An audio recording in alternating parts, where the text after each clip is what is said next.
religião. Bom, a religião, a gente sempre diz, né, aquela coisa, a raiz latina da palavra vem de religare, né? Aquilo que não faz muito sentido, né? Na prática, não acho que a etimologia explique muita coisa. A religião é aquilo, quer dizer, que a gente tem aquela coisa de seita, religião, culto, tem essas coisas. Eu acho que, inclusive, as religiões de matriz africana no Brasil, elas lutaram muito tempo por ser reconhecidas como religiões e não como seita, culto, enfim, aquelas coisas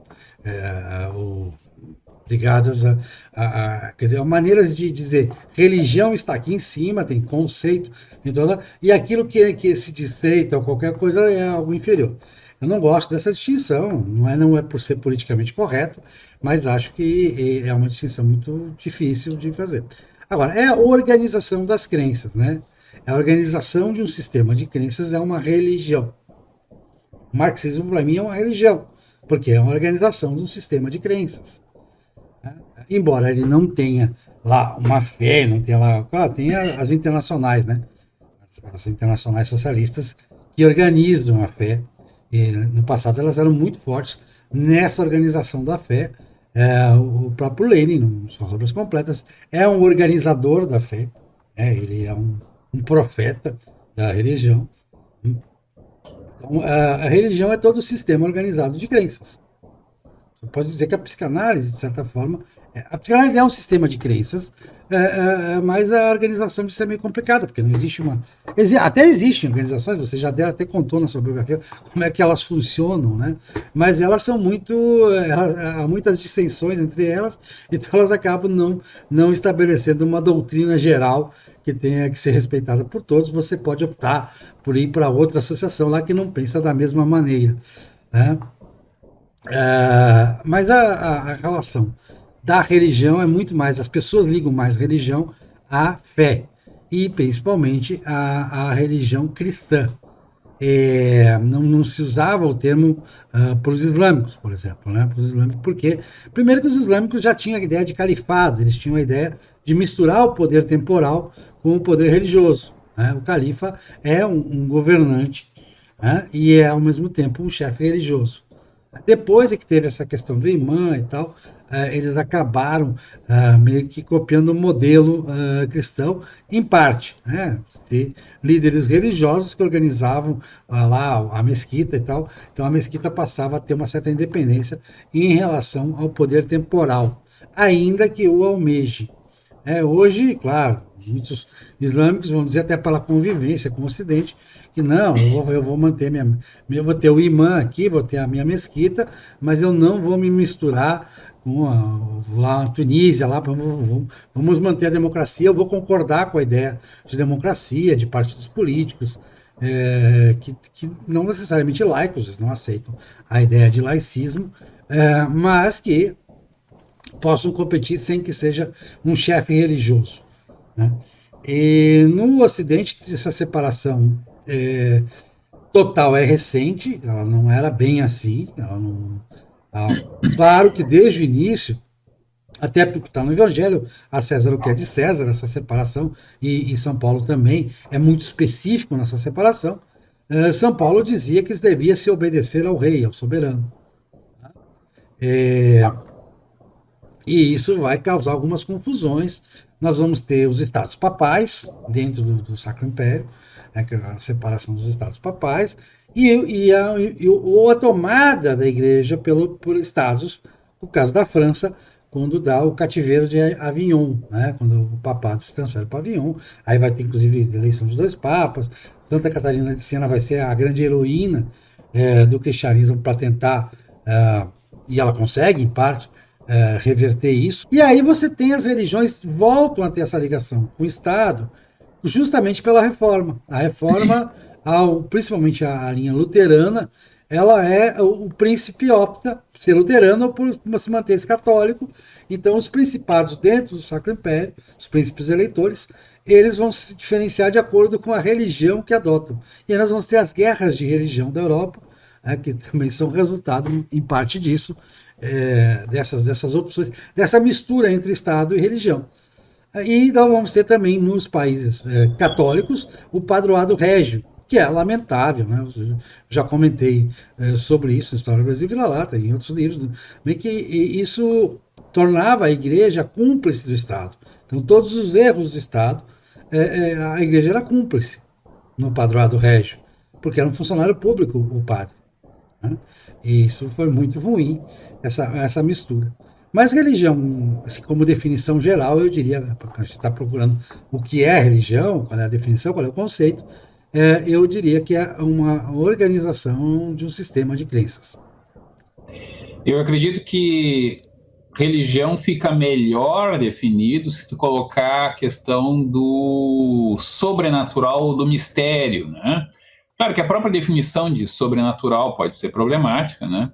Mas, assim, quando tu vai diferenciar marxismo ou psicanálise de religião, tu vai dizer, ela tem em comum com a religião o fato de não ser possível tu fazer uma argumentação, se isso acontecer é porque está errado. Elas são a prova disso, né? Porque elas são metafísicas, né? Mas elas não são metafísicas no sentido do mistério sobrenatural ou de um outro mundo, um outro plano, digamos assim, em tese sobrenatural. Então, as religiões podem até não ter Deus, que é o caso, por exemplo, do budismo.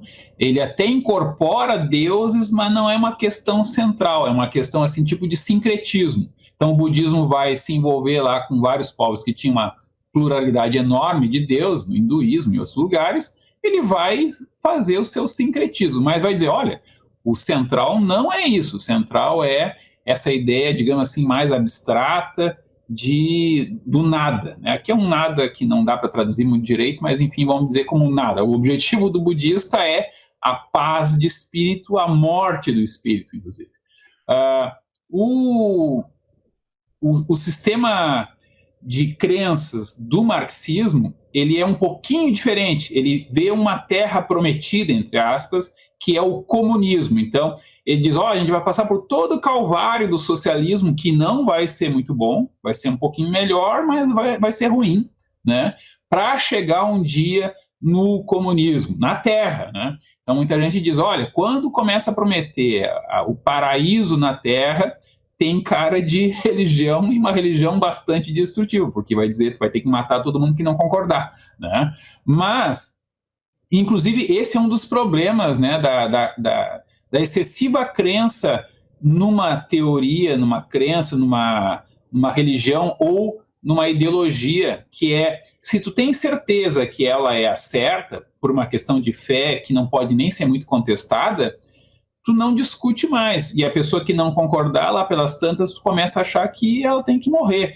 E aí, se tu não tem um Deus a quem tu delega esse poder, tu vai pegar nas próprias mãos. E aí, o quanto podem ser horríveis algumas crenças que não são religiosas, mas que compartilham algumas características com algumas religiões, né? De modo geral, as religiões já justificaram grandes barbaridades. Aí não é necessariamente uma coisa da religião, mas como tu chamasse a atenção, da apropriação da religião como um mecanismo muito potente de convencer as pessoas, de justificar as ações. Então, a justificativa religiosa ou da ideologia, essa ou aquela, justificam grandes atrocidades, porque tu sabe que tu dá certo, ou se tu não sabe, tu faz força para ter certeza que sabe, para mostrar que tu acredita, para não ser fiscalizado que tu é um infiel, vamos dizer assim, né? Aí tu sinaliza a tua crença até exagerando.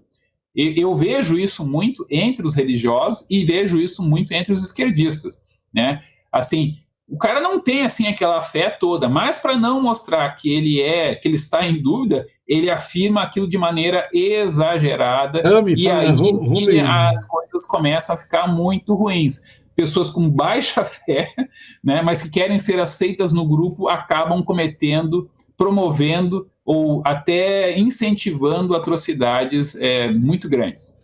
Sim, você falou no budismo e aí eu chego no taoísmo.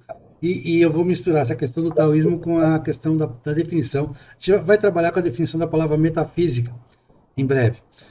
Então, a metafísica você sabe, você é um filósofo, que é a busca das causas primárias.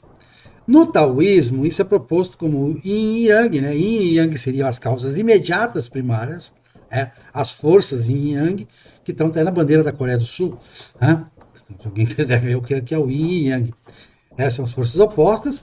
E acima disso, quer dizer, além disso, se você buscar a causa primária das causas primárias, o motor dos motores, estaria o Tao, que é o nome que eles dão para Deus, para a criação, para o ato de criação.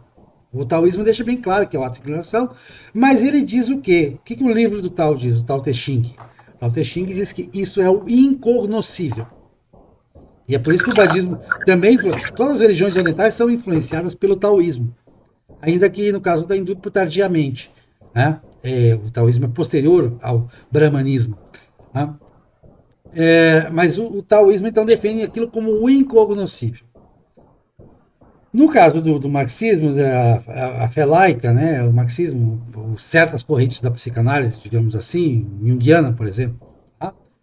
Você define certos signos que têm essa intenção metafísica de buscar as causas primárias. O marxismo, Marx busca causas primárias. A psicanálise busca causas primárias, mas não a causa das causas. Porque admite, então, ela como incognoscível, ou no caso do marxismo, pela pregação ateísta, como inexistente, a partir do panteísmo de Spinoza.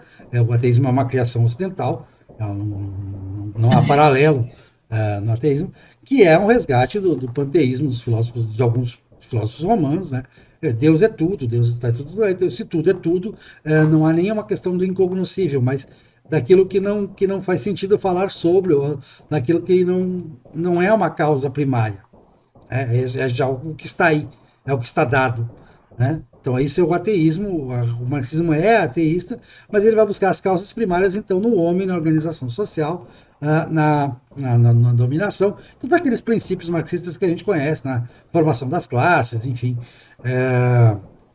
a questão do capital, trabalho, as causas primárias que ele busca para organizar uma determinada sistema de crenças que vai levar a essa terra prometida, o comunismo, que é de cada um conforme suas possibilidades, para cada um conforme suas necessidades.